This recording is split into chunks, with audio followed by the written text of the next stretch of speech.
9,230 పరుగులు, 46.85 సగటు, 30 సెంచరీలు, అందులో 7 డబుల్ సెంచరీలు. ఇండియన్ బ్యాటర్లలో అత్యధిక డబుల్ సెంచరీలు అతనివే. టెస్టుల్లో కింగ్ డెబ్యూ ఇచ్చిన తర్వాత అత్యధిక డబుల్ సెంచరీలు సాధించిన ఘనత తనదే. 2 వరుస క్యాలెండర్ ఇయర్లలో 1000కి పైగా పరుగులు, 75కి పైగా సగటు సాధించిన ఒకే ఒక్క బ్యాటర్ అతనే. చెప్పుకుంటూ పోతే టెస్టుల్లో భారత దిగ్గజం విరాట్ కోహ్లీ నమోదు చేసిన ఇలాంటి రికార్డులు ఎన్నో. గణాంకాల కన్నా అతను వేసిన ముద్ర చాలా బలమైనది. బ్యాటర్ గా, కెప్టెన్ గా కోహ్లీ భారత క్రికెట్ కు చేసిన సేవలు అనితర సాధ్యం. అరంగేట్రంలో పర్వాలేదనిపించిన టెస్టుల్లో కోహ్లీ హవా మొదలైంది 2014-15 ఆసీస్ సిరీస్ నుంచే. ఆ సిరీస్ లో కింగ్ పరుగుల వరద పారించాడు. 86.50 సగటుతో 692 పరుగులు చేశాడు. అందులో వావ్ అనిపించే 4 క్లాసిక్ సెంచరీలున్నాయి. ఆ సిరీస్ నుంచి 2019-20 బంగ్లా సిరీస్ వరకు విరాట్ ఓ అద్భుతం. అతని చేతిలోని బ్యాట్ ఓ మంత్రదండం. ఈ 5 ఏళ్ల కాలంలో కోహ్లీ 5,347 పరుగులు చేశాడు, 63.65 యావరేజ్తో. ఆ తరుణంలో ఫ్యాబ్ 4 అన్న మాటే లేదు.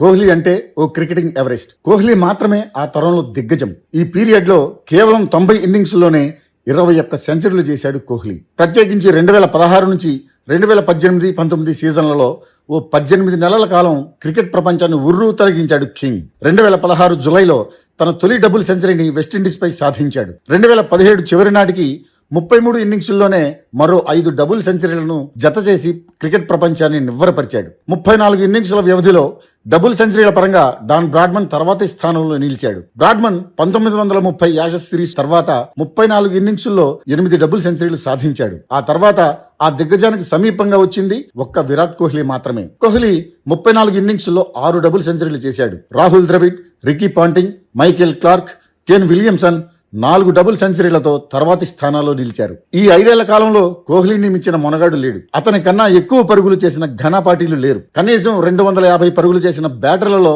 అతన్ని మించి సగటు నమోదు చేసిన వారే కరువయ్యారు. ఫ్యాబ్ 4 లో ఒకడైన కోహ్లీ మిగతా ముగ్గురి కన్నా ఎక్కువగా పరుగులు, సగటు నమోదు చేసి అందరికంటే ఘనుడిగా శిఖరాగ్రంలో నిలిచాడు. అలాంటి కోహ్లీ చివరిలో నెమ్మదించిన యువ క్రికెటర్లకు స్ఫూర్తి పంచడంలో మాత్రం ఎవరెస్ట్ అన్నది వరల్డ్ క్రికెట్ లో అందరి మాట.